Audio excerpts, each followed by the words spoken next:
అనుపమ గారు, ఇందాక మీరు మాట్లాడుతూ ఇలాంటి క్యారెక్టర్ ఎందుకు చేశారంటే లిమిటేషన్స్ అని ఒక మాట వాడారు. లిమిటేషన్స్ అవన్నీ పక్కన పెట్టి చేసాను ఫస్ట్ టైం. ఏంటి వాట్ ఆర్ ద లిమిటేషన్స్ అంటే? అంటే యాజ్ అన్ యాక్టర్ నేను కంఫర్టబుల్గా చేసే కొన్ని క్యారెక్టర్స్ ఉన్నాయి. ఇప్పుడు మనం బయటికి వెళ్ళినప్పుడు మామూలుగా కంఫర్టబుల్గా వేసుకున్న రెగ్యులర్ క్లోత్స్ ఉన్నాయి కదా, అలా కాకుండా మనకి అప్పుడప్పుడు కొత్త క్లోత్స్ కూడా వేసుకోవాలి కదా, అప్పుడే మనకి ఏం నచ్చుతుందని తెలుస్తుంది. సో యాజ్ అన్ యాక్టర్ కూడా ఇన్ని ఇయర్స్ నేను చేసిన క్యారెక్టరే మళ్ళీ మళ్ళీ చేసినప్పుడు ఎవరికైనా బోర్ వస్తుంది కదా, అదే నాకు కూడా వచ్చింది.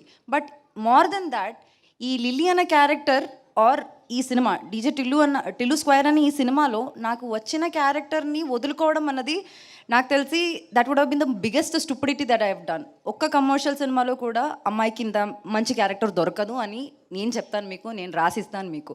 సో అలాంటి ఒక మంచి క్యారెక్టర్నే వదులుకోవాలని నేను అనుకోవట్లేదు.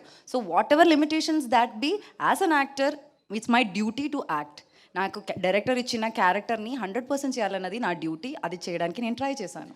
అయితే లిమిటేషన్స్ అని ఇందాక మీరు వాడిన పదంలో యాక్చువల్గా అంటే ఇంతకుముందు మీరు చేసిన గర్ల్ నెక్స్ట్ డోర్ క్యారెక్టర్స్ అయినా, లేదంటే మీ ఫ్యామిలీ పరంగా కానీ, లేదా వేరే వేరే ఏమన్నా ఉంటాయా దాంట్లో? మీకు బిర్యానీ అంటే ఇష్టమా? ఇష్టం.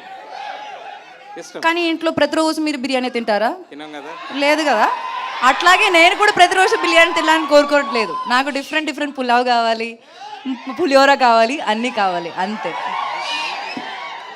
సార్ అస్సలు బిగినర్స్ మిస్టేక్స్ చేయట్లేదు సార్. ఆవిడ చాలా పగడబందిగా ప్లాన్ చేసుకుని వచ్చింది. అసలు నేనన్నా చేస్తానేమో బిగినర్స్ మిస్టేక్, కానీ ఇప్పుడు బనీను డ్రైవర్ రెండు లాగేటట్టుంది.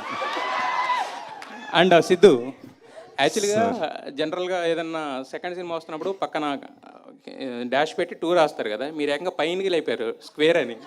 ఏంటి రీజన్? అంటే అదేమి అది యాక్చువల్లీ టైటిల్ త్రివిక్రమ్ గారు ఇచ్చారు సార్ మాకు ఐడియా. టిల్లు 2 అందామా, టిల్లు అందామా, టిల్లు బ్యాక్, టిల్లు రిటర్న్స్, ఇవన్నీ రొటీన్గా ఉంటే టిల్లు స్క్వేర్ అందామయ్యా అన్నది ఒక రోజు ఆయన. అంటే బాగుంది సార్ అని. బాగుంది గురించి.